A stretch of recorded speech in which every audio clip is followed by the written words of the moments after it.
నమస్తే, welcome to great Andhra. మనతో పాటు ఉన్నారు రైటర్ శ్రీకాంత్ విస్సా గారు. ఆయన చాలా సినిమాలకి స్టోరీ, డైలాగ్ రైటింగ్ అందించడం మనం చాలా చూసాము. అండ్ చాలామందికి తెలుసు ఆయన పుష్పకి రాశారని. ఇంకా చాలా సినిమాలు ఉన్నాయి, కాకపోతే అది చెప్తే ఇంకా మీకు యాంగ్జైటీ ఇంట్రెస్ట్ పెరుగుతుంది కాబట్టి నేను దాని పేరు మళ్ళీ చెప్పా. నమస్తే అండి. నమస్తే అండి. యా, ఎలా ఉన్నారు? ఆల్ గుడ్ అండి. Okay. Gearing up for devil release. Yeah, devil నా ఫస్ట్ డౌట్ ఏంటంటే 1 year అయింది ఇది స్టార్ట్ అయ్యి. అంటే తెలుస్తుంది 1945 అంటే బిఫోర్ ఇండిపెండెన్స్, ఆ టైంది పీరియడ్ తీసుకురావాలంటే చాలా కేర్ తీసుకోవాలి, అదంతా ఓకే.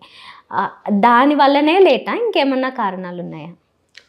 వేరే కారణాలు ఏం లేవండి. యాక్చువల్లీ డెవిల్ షూట్ మేము స్టార్ట్ చేసినప్పుడు కళ్యాణ్ రామ్ గారు ఇంకా అమిగోస్ షూట్ చేస్తూ ఉన్నారు. ఓకే. సో అమిగోస్ షూట్ పార్లల్గా జరుగుతూ ఉంది. సో అందుకని మేము డెవిల్ స్టార్ట్ చేసిన తర్వాత కళ్యాణ్ రామ్ గారు అమిగోస్ ఫినిష్ చేసి తర్వాత దాని గురించి ఏంటంటే డెవిల్కి ఒక స్పెసిఫిక్ లుక్ ఉంది కదా, బియర్డ్ ఉంది. సో అమిగోస్ కోసం కళ్యాణ్ రామ్ గారు again had to take off his beard అనమాట. సో మళ్ళీ బియర్డ్ గ్రో చేయడానికి కొంచెం టైం పడుతుంది. సో అగైన్ మళ్ళీ ఇంకోటి ఏంటంటే ఎవ్రీథింగ్ అన్ని సెట్స్ ఎరెక్ట్ చేసామండి ఫిల్మ్ కోసం. So that is the process that will take time కదా. సో దట్స్ వన్ రీజన్ కొంచెం film number of day shoot number of ఇది పెరిగింది, డ్యూరేషన్ పెరిగింది, షూటింగ్ డ్యూరేషన్ పెరిగింది. ప్యారలల్గా కొన్ని చేశారా షూట్స్ ఆల్రెడీ? అమిగోస్ జరుగుతుండగా డెవిల్ మేము డెవిల్ షూట్ స్టార్ట్ చేసేటప్పటికి ఇంకా అమిగోస్ షూట్ ఫినిష్ అవ్వలేదండి. ఓకే, మరి ఎట్లా మేనేజ్ చేశారు? అది పార్ట్ షూట్ చేసిన తర్వాత again they had to shoot for some days for Amigos అనమాట. సో దానికోసం ఏంటంటే కళ్యాణ్ రామ్ గారు షేవ్ ఆఫ్ చేశారు, బర్డ్ షేవ్. ఓకే, మళ్ళీ గ్రో చేసి మళ్ళీ రావడానికి అది పడుతుంది కదా, అట్లీస్ట్ అది 1 month 40 days బియర్డ్ అది ఆయనకున్నది. ఓకే, అది ఒకటి జరిగిందండి. తర్వాత ఏంటంటే చెప్పాను కదా, సెట్ సెలెక్ట్ చేయాలి కదా. సో ఫస్ట్ ఇది అయిన తర్వాత సెట్ రెడీ అవ్వడానికి టైం పడుతుంది కదా, 20 days 25 days సెట్ ఎరెక్ట్ చేయడం. ఓకే. ఈ స్టోరీ ఎలా స్టార్ట్ అయింది అంటే కళ్యాణ్ రామ్ గారిని దృష్టిలో పెట్టుకుని స్టార్ట్ అయిందా, లేదు జనరల్గా స్టార్ట్ చేశారా? యాక్చువల్లీ ఇది అభిషేక్ గారి దగ్గర నుంచి స్టార్ట్ అయిందండి. అభిషేక్ గారు ఏంటంటే ఆయనకి బేసిక్గా ఇలాంటి ఫిల్మ్ చేయడం అంటే చాలా ఇంట్రెస్ట్. అంటే ఒక చిన్న లార్జర్ దెన్ లైఫ్ ఫిల్మ్, ఇలాంటి కాస్ట్యూమ్స్, ఇలాంటి బ్యాక్ డ్రాప్, ఇలాంటి ఫిల్మ్ చేయాలని ఆయనకి ఇంట్రెస్ట్. సో ఆయన ఒకసారి ఆయన విజన్ షేర్ చేసుకున్నారంటే ఇలాంటి విజన్తో ఒక ఫిల్మ్ చేస్తే చాలా బాగుంటుంది మనం అని. అంటే ప్రీ ఇండిపెండెన్స్ బ్యాక్ డ్రాప్ అలా అని చెప్పలేదు కానీ, but you wanted to do something like this అనమాట. Costume drama, basically costume drama, wants to do a costume drama. So అప్పుడు ఐ హ్యాడ్ అ లైన్ అనమాట, నేను పిచ్ చేశాను ఆయనకి. పిచ్ చేస్తే బాగుంది ఇది అని చెప్పి then we worked on the script. తర్వాత కళ్యాణ్ రామ్ గారికి నేను రేట్ చేయడం జరిగింది. సో బేసిక్ పాయింట్ అయితే, బేసిక్ స్టార్టింగ్ పాయింట్ అయితే అభిషేక్ గారే. ఓకే. సో మళ్ళీ యాక్చువల్లీ ఇప్పుడైతే నేము డైరెక్టర్గా అభిషేక్ గారిదే ఉంది, మీరు స్టోరీ ఆయన మీరు కలిసి ఇలా అనుకుండగా మధ్యలో అంటే 3 months బిఫోర్ వరకు కూడా డైరెక్టర్గా నవీన్ గారిదే ఎందుకు వచ్చింది? మరి ఆయన పూర్తిగా చేయలేదా, కొంచెం చేశారా, ఎంత పార్ట్ వరకు చేశారు? లేదండి, అంటే యాక్చువల్లీ స్టార్ట్ అయిన తర్వాత, జర్నీ స్టార్ట్ అయిన తర్వాత బేసిక్గా అభిషేక్ గారు ఎంతవరకు ఎప్పుడు డైరెక్ట్ చేయలేదు కదా. Basically was a producer. So he wanted somebody to direct the film. So అంతకుముందు నవీన్ గారితో ఆయనకు మంచి ట్రావెల్ ఉంది. సో నవీన్ గారు వర్క్డ్ విత్ అభిషేక్ గారు for Saakshyam film, then he worked as a director in Abhishek గారు ప్రొడక్షన్, ఒక ఫిల్మ్ చేశారు కూడా. సో ఆయనకి నవీన్ గారితో ర్యాప్ ఉండడం వల్ల he brought in Naveen garu into the project. So Naveen garu also travelled with his. But as you know, some certain unfortunate things happened, and the way it shouldn't have happened. Some unfortunate things happened. So, but that's how it started. Starting point అయితే అది start చేసిన తర్వాత నవీన్ గారు కూడా join అయ్యారు. Then he couldn't travel with us for the throughout the journey. ఆయన travel చేయలేకపోయారు మాతో పాటు. నేను చూస్తుంటేనేమో కొంచెం ఖర్చు ఎక్కువ పెట్టిన మూవీ అని తెలుస్తుంది, ఆ ప్రొడక్షన్ వాల్యూస్ అంతా. అండ్ అసలు అనుభవం లేకుండా, అంటే సినిమాల అనుభవం కాదు, డైరెక్షన్ మీద అంత పూర్తి కమాండ్ లేకుండా ఇంత పెద్ద సినిమాని హ్యాండిల్ చేయడంలో ఎలా సక్సెస్ సాధించారనిపించిందా మీకు? అంటే బేసికలీ ఒకటి ఏంటంటే అండి, బేసికలీ అభిషేక్ గారికి చాలా మంచి ఐడియా ఉంది. బేసిక్గా ఆయనకి ఎందుకుందంటే ఆయన బేసిక్గా ఆయన ఫైన్ ఆర్ట్స్ చదువుకుని ఉన్నారు. సో ఆయనకి ఏంటంటే పర్సనల్గా కూడా చాలా ఇంట్రెస్ట్ ఆయనకి. సో ఆయనకి మంచి అవగాహన ఉంది బేసిక్గా. Then being a producer and distributor నుంచి ప్రొడ్యూసర్ అయిన person. So cinema budgets, cinema markets ఎలా వర్కౌట్ అవుతాయని ఆయనకి fair bit of understanding about how it's all going to work. And then we know our limitations also అండి. ఎందుకంటే film చేసేటప్పుడు mounting film of the scale, దానికి మనకున్న రెస్ట్రిక్షన్స్లో మనకున్న రిసోర్సెస్లో ఫిల్మ్ని ఎలాగా చేయాలి. సో అప్పుడు ఏంటంటే the team work becomes very important అండి. సో రైటింగ్ సైడ్ మనం దాన్ని ఏం చేయగలుగుతామని నేను వర్క్ చేస్తే దెన్ దాన్ని విత్ దోస్ రిసోర్సెస్ దీన్ని అంత లావిష్ విజువల్స్ ఎలా తీసుకురావాలి అని సౌందరరాజన్ గారు వర్క్ చేస్తే, దాన్ని with in the budget sets ఎలా యాక్ట్ చేయాలని గాంధీ గారు వర్క్ చేస్తే, so it's like bunch of very passionate technicians and crew members worked for this film and అందరూ చాలా ప్యాషనెట్. యాక్చువల్లీ ఏంటంటే they gave their heart and soul for the film అనమాట. సౌందరరాజన్ గారు కానీ, గాంధీ గారు కానీ, కాస్ట్యూమ్స్ రాజేష్ గారు కానీ, so everybody put in their heart and soul. అందుకే we could achieve this product and with the kind of resources that we have. Okay, trailer చూసిన వాళ్ళందరికీ కూడా మంచి ఎక్స్పెక్టేషన్స్ ఉన్నాయి. సో మీ విషయానికి వస్తే ఇందుకీ రైటింగ్ టైం ఒక పక్క పుష్ప 2కి రాస్తూనే ఉన్నారు కదా అప్పటి నుంచి, ఇంకో పక్క డెవిల్ కూడా రాస్తున్నారు. రెండు సైమల్టేనియస్ రాసారా మీరు? డెవిల్ ప్రాసెస్లో ఇంకా చాలా జరిగింది. డెవిల్ ప్రాసెస్ రావణాసులో జరిగింది, టైగర్ నాగేశ్వరరావు జరిగింది, పుష్ప 2 జరుగుతూ ఉంది. సో మల్టిపుల్గా డెవిల్ ప్రాసెస్లో ఇవన్నీ జరుగుతూ ఉన్నాయి. బట్ రైటర్స్కి అది that's very normal for the writers అండి. డైరెక్టర్స్కి అది కొంచెం చాలా కష్టమైన విషయం, కానీ రైటర్స్ 2-3 ప్రాజెక్టులు చేయటం అనేది చాలా నార్మల్ విషయం. అది ఇది కాదు.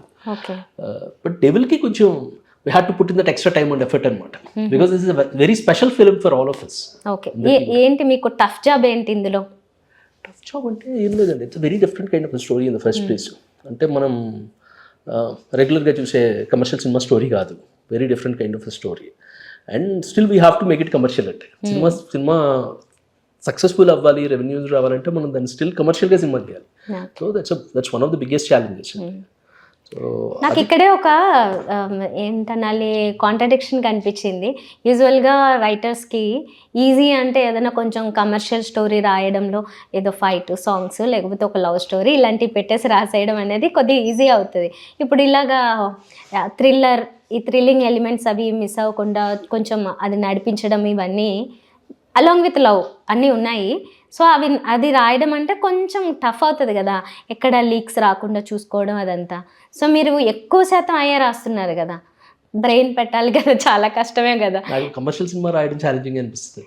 అవునా? కమర్షియల్ సినిమా జానర్ ఎక్కువ ఛాలెంజింగ్, ఎందుకంటే అది చాలా యూజ్డ్ పాత్ కదా. అందరూ చాలామంది రెగ్యులర్గా కమర్షియల్ సినిమాలో ఉండే ఒక ఫార్ములా ఉంటుంది, దానికి ఒక మేటర్ ఉంటుంది, దానికి కొన్ని బౌండరీస్ ఉంటాయి. ఆ బౌండరీస్లో మనం అన్ని సినిమాలు అదే బౌండరీస్లో చేస్తాం. దాంట్లో కొత్తదనం చూపించడం అంటే చాలా కష్టం. ఓకే, సో ఇది ఆల్రెడీ కొత్త స్టోరీ కాబట్టి దీంట్లో కొత్తదనం చూపించడానికి ఏముండదు, ఆల్రెడీ కొత్త స్టోరీ కదా. సో ఇది ఈజీ అండి, అది ఛాలెంజింగ్. కానీ దీంట్లో ఏంటంటే ఇలాంటి కొత్త స్టోరీలో మనం కమర్షియల్ ఎలిమెంట్స్ని తీసుకొచ్చి చూపించాలి, లేదంటే అది ఇన్ టర్మ్స్ ఆఫ్ మన థియేట్రికల్ సక్సెస్ కావాలి కదా film. So that becomes the challenge for these kind of films. So ఆ ఎలిమెంట్ విషయానికి వస్తే ఏమేమి ఉండబోతున్నాయి? కమర్షియల్ ఎలిమెంట్స్ ఏమున్నాయి? కమర్షియల్ ఎలిమెంట్స్ అంటే అన్నీ ఉంటాయండి. That's lot of action in film, strong emotion ఉంది ఈ ఫిల్మ్లో, యాక్షన్ ఉంది, మంచి లవ్ స్టోరీ ఉంది. మీరు ఆల్రెడీ 2 మంచి సాంగ్స్ చూసారు, రిలీజ్ అయిన 2 మంచి సాంగ్స్ చూసారు. సో మంచి సాంగ్స్ ఉన్నాయి. So it's like it's a package అండి, with all the emotions, with all the action, love, romance, pain అన్నీ ప్యాకేజ్ చేసిన ఫిల్మ్. మీకు పుష్ప తర్వాత అందులో కొన్ని డైలాగ్స్ ఎలా అయితే తగ్గేదేలే ఇంక ఇట్లాంటి అవి అలా ఫెమిలియర్ అయిపోయిన తర్వాత ప్రతి ఒక్కరి నోట్లోంచి ఒక్కసారన్నా వచ్చి ఉంటుంది నాకు తెలిసి. తెలుగు వాళ్ళు, వేరే భాషల వాళ్ళు కూడా మాట్లాడతారు. అయితే ఈ తర్వాత వచ్చే మూవీస్లో కూడా మీరు అలాంటిది ఏదైనా కొంచెం పంచ్ డైలాగ్, ఒక మార్క్ ఉండే డైలాగు ఉంటే బాగుంటుంది అని రాస్తున్నారా స్టోరీస్? అంటే అది సినిమా సిచ్యువేషన్స్ బట్టి కొన్ని సినిమాలకి అది సెట్ అవుతుందండి. పెద్ద హీరోలకే రాస్తున్నారు మీరు మ్యాక్సిమం, కాబట్టి ఆ డైలాగ్ ఖచ్చితంగా వెళ్తాయి. చిన్న హీరోలు అంటే మనము చూసి చూడనట్లు వదిలేస్తారు, కానీ పెద్ద హీరోలు కాబట్టి డెఫినెట్గా రీచ్ అయ్యే అవకాశాలు కొంచెం ఎక్కువే. బట్ టైగర్ నాగేశ్వరరావులో అదంటే అది వేరే కాన్సెప్ట్లో వచ్చింది కాబట్టి. కాన్సెప్ట్ అంటే టైగర్ నాగేశ్వరరావు యాక్చువల్లీ నాకు డైలాగ్ రైటర్గా నాకు పుష్ప తర్వాత చాలా హ్యాపీనెస్ ఇచ్చిన film Tiger. Okay, actually Tiger Nageswararao dialogues చాలా స్కోప్ ఉన్న ఫిల్మ్. డైలాగ్స్కి యాక్చువల్లీ చాలా ఎక్కువ నాకు అప్లాజ్ వచ్చిన ఫిల్మ్ కూడా Tiger Nageswararao after Pushpa. Okay, నాకు పర్సనల్గా కూడా చాలా సాటిస్ఫాక్షన్ ఇచ్చిన ఫిల్మ్ టైగర్ నాగేశ్వరరావు. మీకు దాంట్లో టీజర్లో వచ్చే డైలాగ్స్ కానీ, క్లైమాక్స్లో వచ్చే డైలాగ్స్ కానీ what lot of response, particularly from the fans అండి, రవితేజ్ గారి ఫ్యాన్స్ నుంచి చాలా రెస్పాన్స్ వచ్చింది. నాకు చాలా సాటిస్ఫాక్షన్ ఇచ్చిన ఫిల్మ్. అంటే ఇప్పుడు డెవిల్ లాంటి ఫిల్మ్ కంటే టైగర్ లాంటి ఫిల్మ్లో డైలాగ్ రైటింగ్కి ఎక్కువ స్పేస్ ఉంటుంది. ఇది స్టోరీ, స్క్రీన్ ప్లే అని అది డైలాగ్స్కి ఎక్కువ స్పేస్ ఉన్న ఫిల్మ్. కరెక్ట్. మీ మీ వ్యూలో చూస్తే మీకు అలాంటివన్నీ కనిపిస్తాయి, మాకు వేరే విధంగా కనిపిస్తుంటుంది అంటే స్టోరీ. అది రీజన్ ఉందండి. ఏంటంటే సినిమా మీకు పుష్ప డైలాగ్స్ ఆడియన్స్లోకి ఎక్కువ ఎందుకు వెళ్ళినాయి అంటే, Pushpa was huge commercial success. ఎక్కువ మంది ఆడియన్స్ సినిమా చూసినప్పుడు, ఎక్కువ మంది డైలాగ్ విన్నప్పుడు మీకు ఆ రీచ్ ఎక్కువ ఉంటుంది డైలాగ్. అంటే ఫర్ ఎగ్జాంపుల్ పుష్ప మొన్న గ్లిమ్స్లో డైలాగ్ వస్తుంది, ఇది అడవిలో జంతువులు ఒక అడుగు వెనక్కి వేసినట్టే పులి వచ్చిందని అర్థం, అదే పులి ఒక అడుగు వెనక్కి వేసిందంటే పుష్ప వచ్చాడు అన్నారు. ఆ గ్లిమ్స్కి ఎన్ని వ్యూస్ ఉన్నాయి? చాలా మిలియన్స్లో వెళ్ళిపోయింది, మిలియన్స్ నుంచి. అంతమంది ఆడియన్స్ దాన్ని చూశారు, అంతమంది చూశారు కాబట్టి దానికి అంత రీచ్ ఉంటుంది. ఓకే. సో జనంలోకి వెళ్ళిపోతుంది కదండి డైలాగ్స్. జనం ఇప్పుడు తగ్గేది ఎలాంటి డైలాగ్, జనం నార్మల్ వాడుక భాషలో ఒక ఇదిలా అయిపోయింది. క్యాజువల్గా కూడా ఎవరైనా ఏదన్నా అంటే తగ్గేదిలే అది వచ్చేస్తుంది. అది రీచ్ బట్టి అండి. మనకేంటంటే ఇప్పుడు Tiger Nageswararao had been the kind of commercial success that Pushpa is, and probably ఆ డైలాగ్స్ కూడా అంత రీచ్ వచ్చి ఉండేది maybe. So the commercial success of the film చాలా ఇంపార్టెంట్ అండి. ఎక్కువ ఆడియన్స్ చూస్తే ఎక్కువ మందికి తెలుస్తుంది, మనకి ఇది వస్తుంది, ఆ రీచ్ వస్తుంది. ఓకే. సో మీరేంటి రైటర్గా ఇందులో స్క్రీన్ ప్లే కూడా చూసుకున్నారు కదా? కదా, స్క్రీన్ ప్లే మాట. ఓకే. సో స్క్రీన్ ప్లే ఏ ఏ సినిమాలకు చేశారండి ఇంత గతంలో కూడా చేశారు? ఫస్ట్ టైమా? Okay. Screenplay credited first time, ఇది credited for screenplay for first time. Okay. So అది ఎలా అనిపించింది మరి? వెరీ గుడ్ అండి. స్క్రీన్ ప్లే యాక్చువల్లీ కథ రాసిన వాళ్ళకి స్క్రీన్ ప్లే కూడా రాయగలిగే ఛాన్స్ ఉంటే చాలా బాగుంటుందండి. ఎందుకంటే మనం కథ రాస్తాం కదా, ఆ కథని ఏ ఆర్డర్లో ప్రజెంట్ చేస్తే కథ మనకి ఇంట్రెస్టింగ్గా ఉంటుంది అన్నది యాజ్ అ స్టోరీ రైటర్ మనకు ఒక మంచి ఐడియా ఉంటుంది. సో కథ రాసిన మనకే స్క్రీన్ ప్లే రాసే అవకాశం కూడా ఉంటే అది చాలా పెద్ద అడ్వాంటేజ్, ఎస్పెషల్లీ థ్రిల్లర్స్కి కదా. ఎందుకంటే ఎక్కడి నుంచి ఎక్కడ ఏది రివీల్ చేయాలి, అది మీకు మీ చేతిలో, ఏది హోల్డ్ చేస్తున్నాం, దేని రివీల్ చేస్తున్నాం అన్నది. సో స్క్రీన్ ప్లే రైటింగ్ కూడా మన చేతిలోనే ఉందనుకోండి, బిగ్ అడ్వాంటేజ్. నాకు డెవిల్ వరకు నాకు అది ఐ గాట్ దట్ అడ్వాంటేజ్ కథను ప్రజెంట్ చేసేటప్పుడు, బికాజ్ నేను రైటింగ్ టోటల్గా నేనే హ్యాండిల్ చేశాను కాబట్టి కదా స్క్రీన్ ప్లే మాటలు ఐ గాట్ దట్ లివరేజ్ అనమాట డెవిల్కి. ఓకే. కళ్యాణ్ రామ్ గారు యాక్చువల్లీ మళ్ళీ కంబ్యాక్ లాగా బింబిసారా నుంచి బాగా ఉన్నాయి, అంటే సెలెక్షన్ కూడా అమిగోస్ కొంచెం అటు ఇటు అయినా యాక్చువల్లీ బింబిసారా 2 కూడా మళ్ళీ రాబోతుంది అన్నారు. డెఫినెట్గా 1 హిట్, దాని కంటిన్యూషన్ పార్ట్ ఎప్పుడు వస్తుంది అని చాలామంది చూస్తున్నారు. ఎంత టైం పట్టచ్చు బింబిసారా 2కి? అది ఐఎమ్ నాట్ షూర్ అండి, because Kalyan Ram garu is doing other film after this. Devil తర్వాత ఇంకో ఫిల్మ్ చేస్తున్నారు, అది అయిన తర్వాత బింబిసారా స్టార్ట్ అవుతుంది కాబట్టి సో అది ఎంత టైం పడుతుంది దాని ప్రొడక్షన్కి. So there will be some certain calculations for that. But Kalyan Ram garu నిన్న దాంట్లో అనౌన్స్ చేసినప్పుడు మాత్రం they will start it as early as April May అన్నారు. So probably that's the time line that Kalyan Ram garu is looking at. Okay. మీ writing ఎంతవరకు అయింది? Working on it అండి, Devil ఇంకా ఫినిష్ అవ్వాలి. ఓకే. ఓకే, ఇంకా స్టార్ట్ చేస్తున్నారు ఇప్పుడే. ఓకే. ఎందుకంటే the focus is on devil కదా, అంటే డిసెంబర్ రిలీజ్ ఉంది మనకి. So okay, priority is devil now. Devil. Okay. ఇంతకీ డెవిల్ అని ఎందుకు పెట్టారు టైటిల్? ఇది స్టోరీ కూడా ట్రైలర్ చూసినప్పుడు అనిపించింది, ఏదైనా తీసుకున్నారా దేని బేస్డ్ అనే, ఏదైనా రిఫరెన్స్ ఉందా, జస్ట్ ఊరికే ఒక ర్యాండమ్గా వచ్చిన స్టోరీ అయినా? లేదండి, ఈ సినిమాలో మీరు ఆల్రెడీ టీజర్ ట్రైలర్ చూస్తుంటే తెలుసుంటుంది కదా, it's the name of that agent.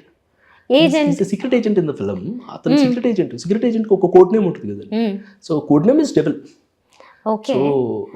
అది దానికి సోర్స్ ఇంకేదన్నా రియాలిటీ హీరో క్యారెక్టరైజేషన్ బట్టి ఇలాంటి ఒక పవర్ఫుల్ నేమ్ ఉంటే బాగుంటుంది అని intention. So we all shared our ideas. So finally Devil అన్నిటికంటే యాప్ట్ టైటిల్ అవుతుంది ఫిల్మ్ కి అని ఫీల్ అయ్యి డెవిల్ పెట్టాం.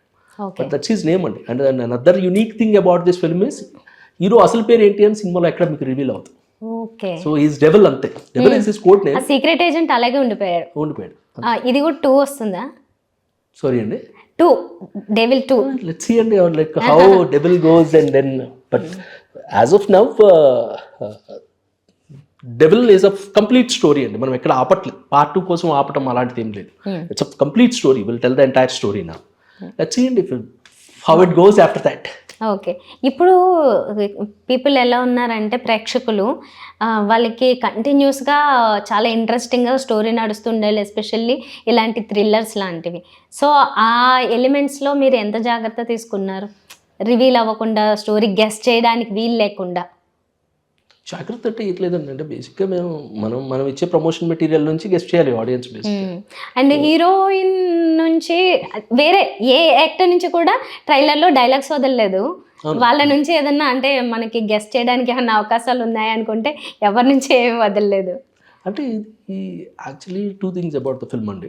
అంటే బేసిక్గా మీకు ఆల్రెడీ స్టోరీ చెప్పేసిన, మీకు కంప్లీట్గా డెవల్ కథ అంతా మీకు ఆల్రెడీ నరేట్ చేసేసిన, still you will be interested to watch the film.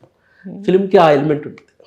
అంటే దాని కొన్ని ఫిల్మ్స్ ఏముంటాయంటే ఇట్స్ లైక్ ఏదో ఒక సెంట్రల్ పాయింట్ ఉంటుంది, పివట్ ఉంటుంది, అది రివీల్ అయిపోతే సినిమా చుట్టూ మిగతా సినిమా మనకి ఆ ఇంట్రెస్ట్ పోతుంది.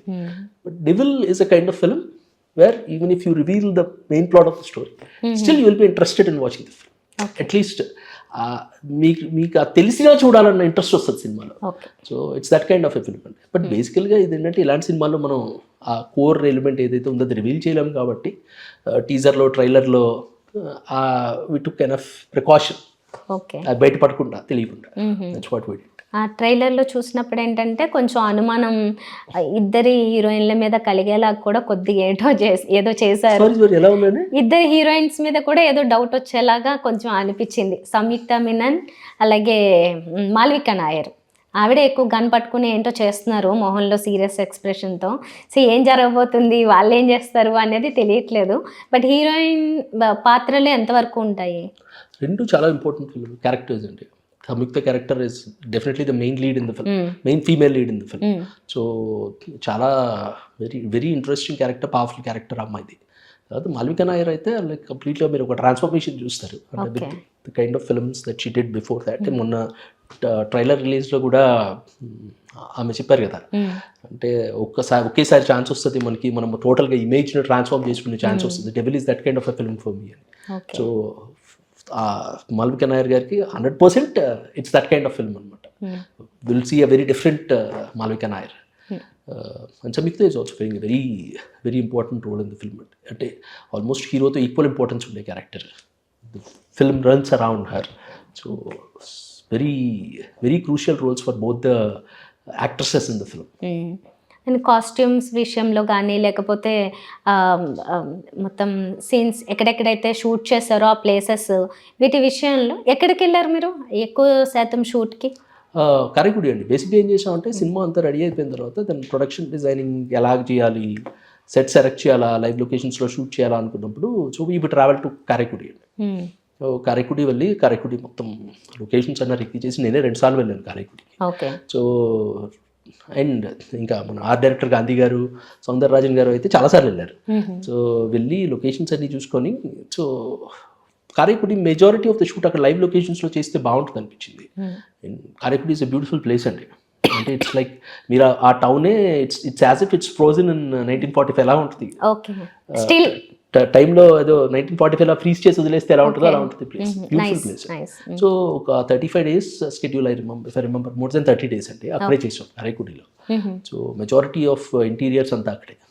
తర్వాత దెన్ హైదరాబాద్లో చేసిన పార్ట్ అంతా ఎరెక్ట్ చేశారండి, సెట్స్ ఎరెక్ట్ చేశారు. ఓకే. ఇంకొకటి సినిమా వచ్చేది ప్రొడ్యూసర్స్, ఇందులో ఎలాగో ప్రొడ్యూసర్ కమ్ డైరెక్టర్ అభిషేక్ గారే కాబట్టి ఆయన ఇది కొంచెం డేరింగ్ స్టెప్ అనుకోవచ్చా? అంటే సలార్ వచ్చేనా జస్ట్ 1 weekకే ఇది రిలీజ్ చేయడం అనేది. అంటే టైమింగ్ ఆఫ్ ద రిలీజ్ అంటారు మీరు? రిలీజ్ టైమింగ్ అంటే ఏం లేదండి, అంటే దట్ ఈస్ సంథింగ్ దట్ చాలా మంది పెద్ద సినిమాలతో మనకి ఎందుకు పోటీ. బట్ దెన్ అభిషేక్ గారి కంటే బెటర్ జడ్జింగ్ ఎవరు ఉంటారు, ఎందుకంటే బేసికలీ ఈజ్ అ డిస్ట్రిబ్యూటర్. ఆయనకి అసలు theatres availability, cinema promotions, marketing ఇదంతా has got very good understanding of that aspect. So నేను ఏంటంటే అభిషేక్ గారు చేద్దాం December 29 అంటే, so we had no questions whatsoever అనమాట.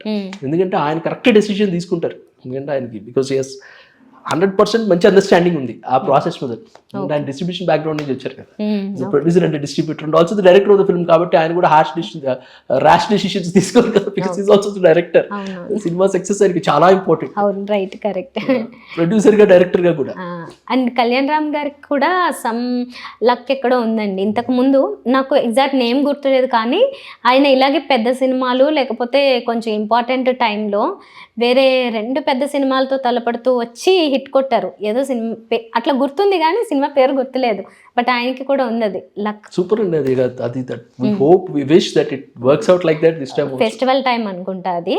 కొంచెం పెద్ద సినిమాల్లో ఈయన చిన్న సినిమానికి వచ్చి కూడా హిట్ కొట్టారు అది ఆ టైం. పెద్ద సినిమా అంటే ఫార్చునేట్లీ ఏంటంటే మనం సలార్ డేట్లో రిలీజ్ అవ్వట్లేదు కాబట్టి సలార్ తర్వాత 1 వీక్ తర్వాత రిలీజ్ అవుతుంది కదండి. So Salaar actually even if the film is hugely successful tight down అవుతుంది కదా 1 వీక్ తర్వాత.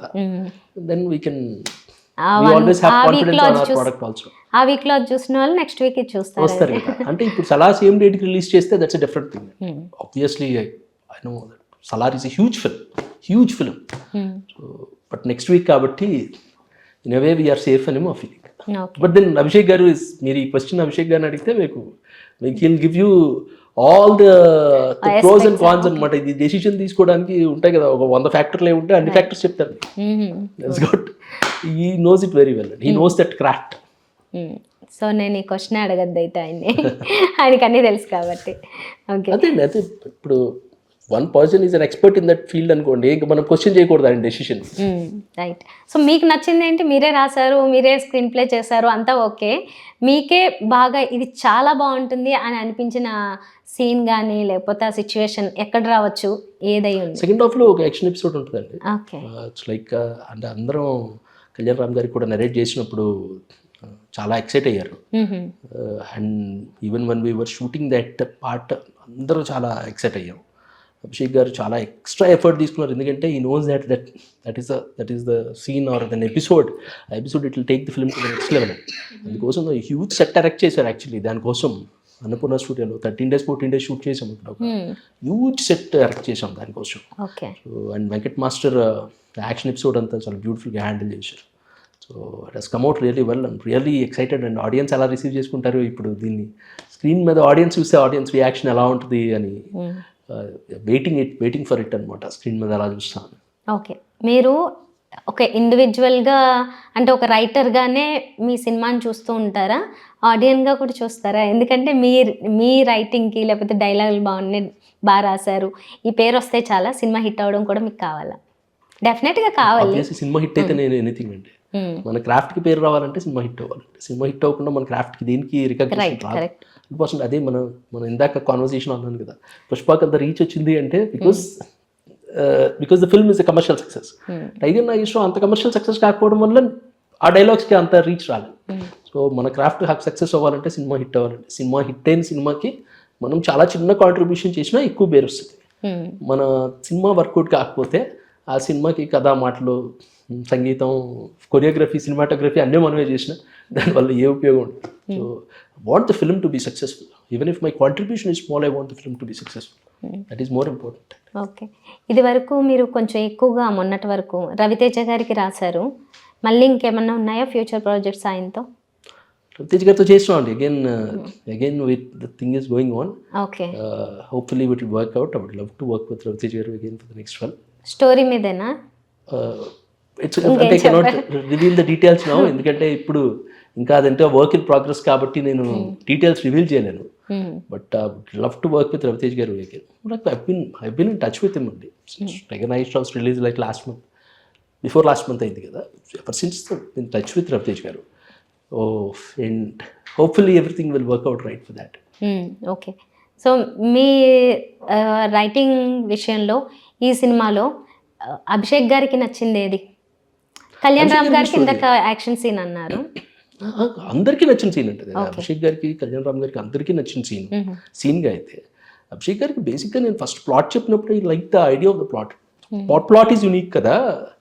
ఇంకొకటి ఏంటంటే this is the kind of film ఆయన అనుకున్న విజన్కి, ఆయన ఎలాంటి సినిమా చేద్దాం అనుకుంటున్నారో అలాంటి సినిమాకి సరిపోయే స్టోరీ కాబట్టి అభిషేక్ గారు was excited right from the beginning అండి.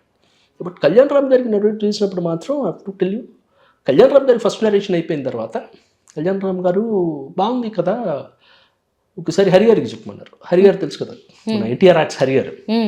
సో హరిగారికి చెప్పమంటే హరిగారికి కథ చెప్పారు. హరిగారికి కథ చెప్పినప్పుడు హరిగారు ఒక మాట చెప్పారు. ఓకే, హరిగారు ఫీడ్బ్యాక్ అంత డిప్లొమాటిక్గా ఉండదు, ముప్పై కుదిరినట్టు చెప్పారు. హరిగారు స్ట్రైట్ ఫార్వర్డ్ అనమాట, to the point, straight forward, తిప్పి చెప్పడం. సో హరిగారు ఒక మాట అన్నారు కథ అంతా విన్న తర్వాత, ఆ తర్వాత అది ఆ ఫీడ్బ్యాక్ తీసుకొని then we started making certain changes to Hari గారు ఆ చెప్పిన మాట ఈరోజు స్క్రీన్ మీద ఈ సినిమా ఇలా వచ్చింది, ఈ కథ ఇంత బ్యూటిఫుల్గా సెట్ అయింది అంటే ఆ రోజు హరి గారు అనమాట. దట్ వాజ్ అంటే ఒక్కటే అంటే ఒక సింగిల్ సెంటెన్స్లో చెప్పారు ఆయన. Okay. What could be better అని ఒక సింగిల్ సెంటెన్స్లో చెప్పారు ఆయన. అది that's what transform the film completely. తర్వాత ఇంకా కళ్యాణ్ రామ్ గారు actually is a very involved hero. It's not just the hero of the film. ఈ సినిమా వరకు ఆయన హీరో కాదు, he's involved in lot of aspects in the film. ప్రతిరోజు shoot morning 6 o'clock నాకు phone వచ్చేదండి. షూట్కి వెళ్తున్నాం అంటే మార్నింగ్ 6 o'clock ఫోన్ వచ్చేది. Use to discuss everything. Shoot కూడా మామూలుగా షూట్ 7 o'clock స్టార్ట్ అయితే 7:30కి స్టార్ట్ అయితే హీరో గారికి 9 o'clock టైం చెప్తారు కదా. 9 o'clock రారు హరి గారు, కళ్యాణ్ రామ్ గారు 7:30కి అక్కడ ఉంటారు. So is that involved. ఈ స్క్రిప్ట్లో ఉన్న ప్రతి న్యూయాన్స్, ఆ స్క్రిప్ట్లో ఉన్న డెప్త్ కంప్లీట్గా తెలిసిన పర్సన్ కళ్యాణ్ రామ్ గారు. Is that involved with the script. Wonderful person, wonderful hero to work with అండి. అంత కమిట్మెంట్ అంటే ఏదో ఒక పాయింట్లో ఈ సంవత్సరం జర్నీలో నేను ఇంకో సినిమా చేస్తున్నో లేదా ఇంకో దాంట్లోంచో ఈ కథ నా మైండ్లోంచి బయటకు వెళ్ళిందేమో కానీ కళ్యాణ్ రామ్ గారి మైండ్లోంచి కథ బయటకు వెళ్ళింది. It was constantly on it, thinking about improvements. ఆయన ఉదయం 5 గంటలకు కాల్ చేసిన రోజులు ఉన్నాయి, రాత్రి 1 గంటన్నరకు నాకు కాల్ చేసి కథ గురించి మాట్లాడిన రోజులు కూడా ఉన్నాయి. Okay. I want this film to be a hit for Kalyan Ram గారు. ఎంత కమిట్మెంట్ లేకపోతే ఆయన ఈ టైంలో, అంటే ఇప్పుడు ఆయన 6 pack అలాంటివి చేస్తారని ఎవరు అనుకోలేదు. అలాంటిది ఆయన కేర్ తీసుకుని మళ్ళీ కమ్బ్యాక్ లాగా ఫిట్గా వచ్చి ఆ సినిమాలు చేయడం అనేది బాగుంది. అండ్ ఇంకా యాక్షన్ ఇవన్నీ చేసేటప్పుడు ఇంకొంచెం మోర్ ఎలా ఇంట్రెస్టింగ్గా ఉంటుంది అలా ఒక హీరో అలా ఉండడం అనేది యాప్ట్గా. Absolutely right. సో ఓవరాల్గా సినిమా గురించి అంటే ఇంకా టైం ఉంది మనకి, 29th December రిలీజ్ కాబట్టి ఈలోపు ఇంకేమన్నా ఇంట్రెస్టింగ్ ఈవెంట్స్ ఏమన్నా ప్లాన్ చేస్తున్నారా? ఎలా వెళ్ళబోతున్నారు ప్రమోషన్స్? బిఫోర్ ద రిలీజ్ అంటున్నారా? మీరు అది అభిషేక్ గారు అడగాలి. ఓకే ఈవెంట్స్ ఎలా ప్లాన్ చేస్తున్నారా? ఆయన అభిషేక్ గారు అయితే మీరు కరెక్ట్గా ఆన్సర్ చెప్తారు. ఓకే. సో ఆడియన్స్కి ఏం చెప్తారు మీరు? ఆడియన్స్కి ఏం చెప్తారంటే నేను వన్ థింగ్ అండి, you will get a completely different experience in the theatres for sure అండి. In terms of the story కానీ, విజువల్స్ కానీ, in terms of the actors పర్ఫార్మెన్స్లు కానీ, మీరు ఒక వెరీ డిఫరెంట్ ఎక్స్పీరియన్స్కి అయితే 100% థియేటర్లో లోన్ అవుతారు. అది మాత్రం we can assure you for sure అండి. And you will be entertained for sure. మీకు మిమ్మల్ని 100% ఈ సినిమా 22 గంటల 24 నిమిషాలు 100% మిమ్మల్ని ఎంటర్టైన్ చేస్తాం. సాంగ్స్ ఎన్ని ఉన్నాయండి? సాంగ్స్ యాక్చువల్లీ 2 songs అండి, 2 ఆల్రెడీ రిలీజ్ చేశారు. ఇంకొక సాంగ్ ఉంది, that you have to see in the theatres only. 3 టోటల్గా 3. ఓకే. ఆల్ ది బెస్ట్ అండి. డెవిల్ ట్రైలర్ చూసిన వాళ్ళకి ఎలాగో నచ్చింది. సినిమా టైం ఉంది కాబట్టి ఇంకా 29 December రిలీజ్ కాబట్టి తప్పకుండా వాచ్ చేసి మీరు అనుకున్నట్లుగా మీకు, అలాగే కళ్యాణ్ రామ్ గారికి, అభిషేక్ గారికి ఎస్పెషల్లీ ఫస్ట్ టైం చేశారు కాబట్టి ఆయన పేరుతో అందరికీ సక్సెస్ రావాలని కోరుకుంటున్నాం. Thank you very much.